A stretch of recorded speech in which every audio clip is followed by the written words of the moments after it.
guys, remember this? Sino nakaalala nito?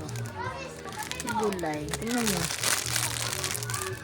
Di ba noon malaki to? Tapos, 4 ang laman. Pero, malaki siya. Pero ngayon, tingnan nyo, ang liit. Buksan natin.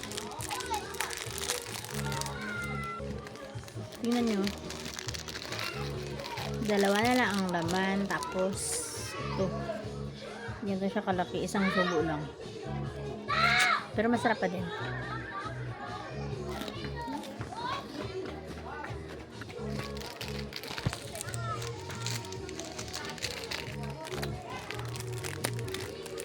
Favorite ko ito noon.